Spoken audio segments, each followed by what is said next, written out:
Hello दोस्तों, नमस्कार। कैसे हैं आप लोग? उम्मीद करता हूँ कि आप लोग अच्छे होंगे। तो जो लोग फर्स्ट बार विजिट करें, सब्सक्राइब, बेल आइकन ऑल जरूर सेलेक्ट करिए। चलिए शुरू करते हैं। शुरू करने से पहले अपना टेलीग्राम है तो टेलीग्राम को भी जरूर सब्सक्राइब करिए। फ्री टेलीग्राम है और ये शॉर्ट स्विंग है और टेलीग्राम फ्री है, आप जरूर ज्वाइन करिए और आप देख सकते हैं ये चीज़। ठीक है, आपको समझ में आ जाएगा किस ब्रोकरेज का चार्ट अच्छा है, आप जाके देख सकते हैं। इसी के ऊपर है, मैं नहीं दिखाऊंगा, नहीं तो फिर गाइडलाइन के खिलाफ हो जाएगा। आप समझ गए होंगे कि किस ब्रोकरेज का चार्ट अच्छा है। देखिए बाई सेल ये सब में तो एक बहुत अच्छा है, जो कि आप लोगों को पता है, समझे ना। और चार्ट में भी जाके आप देखिए कि कौन सा अच्छा है। नया होने के बावजूद भी उसने काफ़ी अच्छा रंग दिखाया है, तो ठीक है। अब आप बोलते हैं कि सर बाई सेल में लिक्विड बीज जैसे गवर्नमेंट सिक्योरिटी पे मतलब स्टॉक की तरह पैसा लग जाता है, ये गलत है ना, ये गलत है। तो अब आप बोलोगे सर वो तो मानता नहीं है। जो समझ रहे होंगे कि एक ब्रोकरेज है ना, ये दूसरा ब्रोकरेज, ये एनएससी। अगर लिक्विड बीज जैसे गवर्नमेंट सिक्योरिटी पे एक ब्रोकरेज मतलब थोड़ा, एकदम थोड़ा ले रहा है, क्योंकि इसमें तो कोई ऐसा इंटरेस्ट तो बनता उनता नहीं है, एकदम थोड़ा सा पैसा ले रहा है, जस्ट स्मॉल क्वांटिटी में। और वहीं दूसरे ब्रोकरेज क्या है, पूरा उसी की तरह ले रहे हैं, जैसे 22 से 20 रुपया। भाई बहुत बड़ा डिफरेंस है, ये नहीं होना चाहिए, कोई डाउट नहीं है। ठीक है, मैं नाम नहीं बताऊंगा, ये नहीं होना चाहिए। अफसोस की बात यह है कि एनएससी चाहे सीडीएसएल चाहे जो भी है आरबीआई, एक ब्रोकरेज और दूसरे ब्रोकरेज के लिए गाइडलाइन अलग नहीं रखता। गाइडलाइन दोनों के लिए जो है ना, गाइडलाइन जो है वो दोनों के लिए सेम होता है। अंतर कहां आता है, इनके और इनके उसमें आता है। किसमें आता है? इंटरेस्ट में। ठीक है सर, इंटरेस्ट में आता है, अर्थात ठीक है, लालच में आता है, जो आप में भी होता है, मेरे में भी होता है, हर किसी में होता है। तो ये बात है, ये कोई नहीं बोल सकता है कि मतलब एनएससी या फलाना चाहे जो भी है उसके तरफ से, आरबीआई की तरफ से, सेबी की तरफ से कोई है नहीं, तो दूसरे ब्रोकरेज कैसे कर सकते? बात समझ गए? क्योंकि कई लोगों का ऐसा कंफ्यूजन था, तो मैं आपको बता देता हूं कि जो दूसरे ब्रोकरेज हैं, मान लीजिए कोई एक ब्रोकरेज नहीं ले रहा है, जो दूसरा ब्रोकरेज ले रहा है तो वो अपने फायदे में ले रहा है। ठीक है, वो उनका अपना है, तो ये चीज है। तो ये चीज बिल्कुल क्लियर है, ये चीज समझ के चलिए। अगर सिस्टम के द्वारा कुछ होता तो सबके पे होता, तो सिस्टम आधे को फ्री में देगा और आधे को बोलेगा। ये इंडिविजुअल मतलब होता है कि पर्सनल इंटरेस्ट में ज़्यादा लिया जाता है। ठीक है, तो इसमें ज़्यादा कंफ्यूज नहीं होने का है। और जो जैसे जो फर्स्ट वाला ब्रोकरेज हाउस है, सेकंड वाला ब्रोकरेज हाउस में जो डिफरेंस है, समझिए इन चीज़ों को। अब आप बोलोगे सर नाम बोल दो, भाई नाम नहीं बोल सकता हूँ। ठीक है, नाम मैं नहीं बोल सकता हूँ, किसी को अच्छा और किसी को खराब मैं नहीं बोल सकता हूँ। क्लियर है, ये मेरा भी वो क्राइटेरिया में आता है। बाकी आप समझदार हैं, क्योंकि आप शेयर मार्केट में हैं, तो आप अपने इलाका के भाई साहब समझदार ही है। ठीक है, जिस तरह कोई मिस्टर इंडिया में आया हुआ है तो अपने अपने इलाका का सुंदर मानुस आया हुआ है, उसी तरह आप अपना वेल्थ बनाने के लिए मार्केट में आए तो आप अपने इलाका के समझदार आदमी है भाई साहब, इसमें कोई डाउट ही नहीं है। चलिए अब शुरू करते हैं, आज का कौन सी न्यूज है जी, चला जाए देखा जाए। तो आप बोलिएगा हाँ, तो भारत नहीं, अब ये है दुनिया की चौथी सबसे बड़ी, ये सब बकवास करी। ये देखिए मनुष्य फिर दिख गया ससुरा। हाँ चलो मुनीर जी, ये सेनाध्यक्ष हैं जो भाग रहे हैं दुष्ट, क्या बोला जाए। तो अभी थोड़ा सा एक बार पहलगांव पे भी देख लेते हैं। तो पहलगांव टेरर जो अटैक हुआ है, जो पाकिस्तान के आर्मी चीफ मुनीर ने करवाया है और अपने बच्चों को बाहर रखा है और बाकी पाकिस्तानियों को मरने के लिए जो आगे ठेल रहे हैं, तो इस चीज़ को कई सेना अध्यक्ष, शायद 11 कोर के 250 अफसर, 1200 जवान रिजाइन दे दिए, बोले वो भाई छोड़ दे यार, हम भी चले, अपने बाल बच्चे को सेवा करना है। तो उन्होंने छोड़ा है, तो ये लेटर भी लिखा, वायरल भी हो गया है। तो ठीक है, सूत्रों के हवाले से जो दिख रहा है, तो चलो, तो चल रहा है इस पर। अमेरिका का भी स्टेटमेंट आया है कि अपना निपट लेंगे। अब भारत ने बोला है कि कोई कुछ मत बोलो, सब शांत रहो, हम देख लेंगे जो देख रहा है। अब क्या है ना, पाकिस्तान को काटो तो खून नहीं, ऐसी हमको लगता है ना 2 महीना झिलवा देना तो पाकिस्तान ऐसी मतलब संतरी ड्यूटी करने लगेगा, अर्थात पाकिस्तान ना मतलब पूरा गार्ड फोर्स बन जाएगा, अलर्ट हो जाएगा पूरा बेचारा, पूरा एकदम अलर्ट में। और हम लोग को जो करना है उसके लिए कोई न्योता दे के करेंगे क्या, आप ही बताइए। क्योंकि आरजेडी के एमपी मनोज झा, ये देखिए, ये जो है ये बोल रहे हैं कि मोदी जी को लिख के दिए हैं कि अपना इस पे सर्वदलीय बैठक करवाया जाए पार्लियामेंट में। क्यों भाई, किस लिए भाई, किस लिए? नहीं, हम भी पार्लियामेंट के अध्यक्ष हैं तो हम भी राय देना चाहते हैं। भैया राय देना, जब काम हो जाएगा फिर राय देना, फिर हम विचार लेंगे। आपके बोलने से हम और क्यों, अभी हम सत्ता में है ना, हमको पता है क्या करना है बस। अब क्या है ना कि इनको बुला लिया जाएगा ना तो ये यहाँ फंसाएंगे, ठीक है, और न्यूज बनेगा और बोलेगा कि हमने ऐसा बताया था तो ऐसा हुआ, ये आया वो आया। आपको खाली सपोर्ट करना, बस चुप रहना है, शांति से रहना है, काम हो जाएगा। तो ये चीज़ बढ़िया है। तो बाकी कश्मीर के जो लोग हैं वो काफ़ी मतलब इस चीज़ से सैड फील कर रहे हैं। और सैड क्या, मतलब उनका तो भाई सब कुछ चला गया ना, क्योंकि उनका तो रोजी रोटी है। कई लोग कह रहे थे, कहना है कि सर उनको मतलब रोजी रोटी पे आया तो वो बोल पड़े। देखिए रोजी रोटी पे किसी का भी आएगा तो बोल पड़ेगा, है ना। एगो निर्जीव प्राणियों का खाना छीनिएगा ना तो वो छोड़ेगा नहीं, चाहे जानवरे का है ना, तो वो तो इंसान ही है। तो ऐसा नहीं है कि अब उनको भी धीरे धीरे ये चीज़ को समझ में आ रहा है कि भारत जो है ये काफ़ी फ्रीडम है यहाँ, तो उस चीज़ को एक्सेप्ट कर रहे हैं। और जो पैसा मिल रहा है, 2 रोटी खाने को मिल रहा है, शांति से रहने को मिल रहा है, तो किसको खराब लगेगा। हाँ, उसमें कुछ है कि थोड़ा-सा ज़्यादा फास्ट लेने के चक्कर में टेरर घुसा दिए, क्योंकि पाकिस्तान परेशान है ना, ज़ीरो हो गया, तो ये चल रहा है। चलो जी ठीक है, अब आगे बढ़ते हैं। तो फिलहाल अभी कोई अपडेट नहीं है, वहीं का वहीं अपडेट है। इसके बीच में DIS ने बोला है कि ग्लोबल फंड जो है वो मतलब भारत और shutdown of DIS flow trap, मतलब ऐसा कुछ नहीं है। मतलब बोला ठीक है, कोई दिक्कत नहीं, भारत पाकिस्तान गतिरोध में वैश्विक फंड प्रभावित नहीं, DIS प्रभाव में कमी। तो DIS का जो ठीक है, जो फॉरेन इन्वेस्टमेंट हो रहा है वो ज़्यादा इम्पैक्ट नहीं हो रहा। अब आइए कुछ और बड़ा बताते हैं, क्या चीज़। तो अभी विक्ट्री परेड है, तो बोलिएगा हाँ कब है जी, तो 9 तारीख को। कहाँ है, रसिया में है। तो पुतिन साहब ने इन्वाइट किए हुए हैं।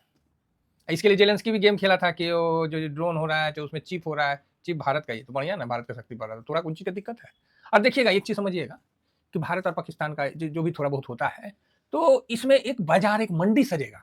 हाँ, ये चीज़ आप लोगों को थोड़ा सा पहले से हिंट दे देते हैं कि यहाँ से अगर ये इस पे टॉई, ये इस पे थोड़ा बहुत जो भी किया, ये है ना, तो भाई हम इंडिया को छोटा थोड़ी करेंगे, हम इंडिया को और बड़ा करेंगे। यही पाकिस्तान है, मान लीजिए कुछ भी होता है तो ये दोनों के बीच में जो होता है, ये एक मंडी सज जाता है। मंडी समझे, हाँ मंडी सज जाता है, लोगों को माल बेचने का ये जगह बन जाता है। अब यहाँ फ्रांस भी आएगा, यहाँ अमेरिका भी बोलेंगे, ठीक है, यहाँ चीन भी बोलेंगे, ये बड़े बड़े हैं। छोटे छोटे भी जो भी है, तुर्की हो गया, चाहे और भी जो भी है, कनाडा हो गया, जो भी है, वो जिसको जिसको सपोर्ट करना है, सऊदी हो गया, जो भी जिसको जिसको सपोर्ट करना है, सब अपना अपना यहाँ माल बेचेंगे, ठीक है।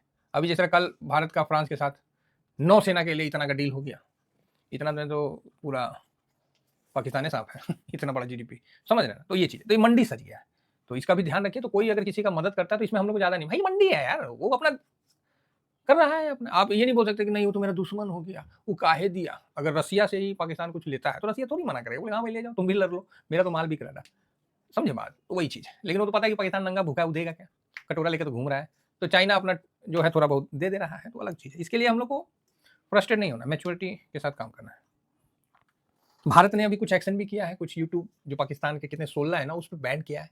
जो अनाप शनाप उल्टा सीधा कर रहे थे तो उस पर बैन किया, तो स्वाभाविक है, आज़ादी उतनी होनी चाहिए जिससे दूसरे की आज़ादी खतरे में ना पड़े। तीसरा पॉइंट आता है, तो ये बड़ा अच्छा बात है, तो मोदी साहब को बुलाया जा रहा है, तो अच्छी बात है। और किसको बुलाया गया, तो एक तो सबसे पहले तो मोदी साहब हो गए, तो आप बोले ठीक। फिर ट्रम्प साहब हो गए, तो ठीक। फिर कौन हो गया, जिनपिंग साहब हो गए, तो ठीक। तो आप बोलिएगा ओके, ये तो MTC हो गया। हाँ, तो किसने बुलाया, तो पी ने बुलाया, पुतिन साहब ने तीनों को इनवाइट किया। अब आना नहीं आना एक अलग बात है, लेकिन आप यहाँ देख सकते हैं कि वर्ल्ड में पुतिन साहब को बस यही 3 देखते हैं, दिखे हैं शक्ति, एक नरेंद्र मोदी साहब, एक ट्रम्प साहब और एक जिनपिंग साहब, यही 3 है, बाकी सब पानी कम है क्या बोलते जो भी है, समझ गए। इंग्लैंड, फ्रांस, भूटान, ये सब यूरोप जो अपने आप का खूब एडवांस आप जानता ही, सब डेयरी फार्म में कोनो जान नहीं है, बात समझ गए, एकदम सबको रसिया भगा दिया। यहाँ आपको पूरे वर्ल्ड में पुतिन साहब ने इन 3 नेता को बुला के यह स्पष्ट कर दिया कि इसके अलावा बाकी कोई है ही नहीं। वास्तविकता भी यही है। पहले भारत की जनसंख्या और इसको देख के इतना ज्यादा मतलब हम लोग को कोसा जाता था कि कुछ नहीं है, रोड काहे नहीं बना यहाँ, वो क्या करोगे, जनसंख्या बहुत है ना। और उसके बाद इतना घोटाला है कि चलता है 1 रुपया और पहुंचता है 5 पैसा। अरे माँ कसम, रोड नहीं बना तो इसमें जनसंख्या क्या करेगा। नहीं इतना बार चल जाते हो ना कि रोड पर टूट जाता है। अरे यार गजब किए हो, आज देखिए वो रोड, चढ़िएगा, पैसा ले लेगा, रोड एक नंबर देगा। समझे, और कमाई भी खूब। तो बहुत अलग चेंजिंग हुआ है। और भारत की जो जनसंख्या थी वो अब पावर में कन्वर्ट हो गया है। आधा देश यूरोप तो बुढ़ाऊ हो गया हमारा, हाँ वहां तो जा जवानी है खत्म। जापान में जाके देखिएगा ना, आंख तरस जाएगा जापानी मतलब जवानी देखने के लिए। और वो बोलता है हम फौज बनाएंगे। अरे कौन चीज फौज बनाएगा, बुढ़वन सबको लेकर फौज बनाएगा, चढ़ाना रहेगा हिमालय पर्वत, हाँ बस हो गया, बीच में आधा आदमी खत्म। अरे उसका यंग ब्लड होता है भाई साहब, 16-17, जिसको बोलते नहीं लगा दो आग पानी में जवानी उसको कहते हैं, वो होता है भाई साहब, नए नए मुंडे खुंडे का ब्लड में जोश, वो हो जाते हैं फौज में। अब हम लोग को जैसा कोई डाल देगा मान लीजिए 45 और 50 साल का आदमी को, तो ये नहीं समझदारी है, लेकिन ये थोड़ी है कि 16 साल और 17 साल वाला जोश अंदर में रहेगा। ऐसे तो जोश में कोई कमी नहीं है। नहीं, एक बात हम बता रहे हैं, तो ये चीज तो आप ही समझिए कि फर्क तो पड़ता है। तो पुतिन साहब ने बड़ा अच्छा मैसेज दिया, तो बाकी तुम हटो यार, तुम्हारे को तो कौन पूछता है। तो ये अच्छा बात। अब आइए आज का थोड़ा और आगे बढ़ते हैं, तो एक फ्रंट पे और आते हैं, टैक्स कलेक्शन जबरदस्त। और इस टैक्स कलेक्शन ने एक नया चीज निकाल के सामने लाया है कि भारत में जो है ना, वित्तीय वर्ष 24-25 में भारत के सकल प्रत्यक्ष का संग्रह में साल दर साल मतलब जो टैक्स का रेवेन्यू है वो 15.59 इनकम टैक्स के तौर पर बढ़ा है। ओह तो ये एक मतलब अच्छा न्यूज माना जाएगा, समझ रहे ना। तो ये जो कलेक्शन जो बढ़ा है कि टोटल ग्रॉस कलेक्शन, अच्छा ग्रॉस हो गया 5.59 ईयर टू ईयर, मतलब साल दर साल ये बढ़ के जुड़ा है, तो अच्छा है और बढ़िया है, ठीक है। तो इसमें क्या है कि ये खासकर पर्सनल टैक्स भी ना अच्छा बढ़ा है, तो हो गया, टाइम ज़्यादा हो जाएगा नहीं तो। हाँ ये देखिए टैक्स इनकम अदर, ठीक है, देन ये इनकम टैक्स जो है ये भी देखिए अच्छा मतलब बढ़ के आया है, ठीक है। 12,57,000 था, 12,57,000 था, वहां से बढ़ के 14,38,000, ठीक है, सीआर में आया, तो बढ़िया है। तो अच्छा है ना, अभी और बढ़ के आएगा, क्यों? क्योंकि इनकम टैक्स में जो सुधार हुआ है वो काफ़ी अच्छा है, तो इसका बेनिफिट आपको और भी मिलेगा खर्चे में। देखिए ओवरऑल आप खर्चा तो भारत करेगा ही करेगा।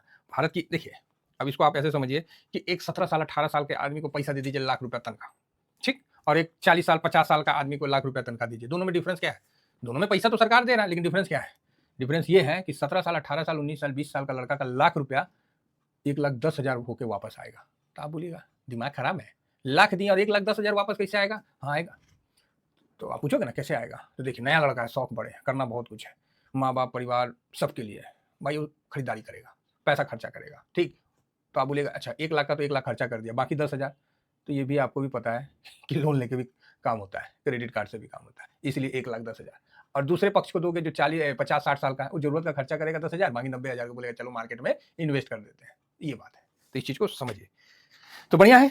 अब नेक्स्ट आता है आरबीआई, अभी 1.25 लाख करोड़ इन ओके भाई साहब ओएमओ के माध्यम से वापस 1,25 लाख करोड़ का वापस ओएमए मतलब करने के लिए तैयार है। चलिए जी बहुत सुंदर है, इससे बैंकिंग का तो नो डाउट। भाई साहब एक बात तो है, मल्होत्रा साहब आए हैं ना, लिक्विडिटी की कोई कमी नहीं छोड़े, बोले आने तो ये चीज़ है, ये बहुत अच्छी बात है। लिक्विडिटी का थोड़ा सा अनाउंसमेंट किया था चाइना ने, तो वहाँ पर इतना बड़ा जंप आ गया था, तो हमारे यहाँ क्यों नहीं?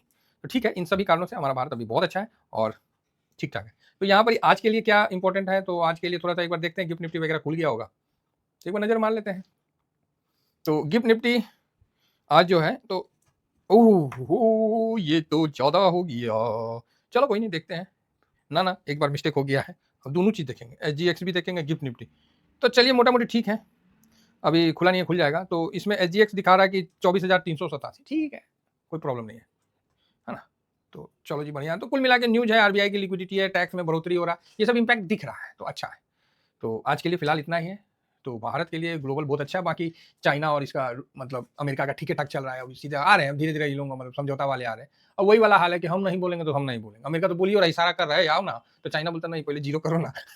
मतलब पहले टकरार था ना, अब वो मीठी मीठी उसमें हो गया है, तो वो ठीक हो जाएगा। अभी थोड़ा सा इधर का चल रहा है, तो अभी देखते। चलिए इतना ही कहकर अपनी वाणी को विराम देता हूँ। थैंक यू वेरी मच, जय हिंद जय भारत।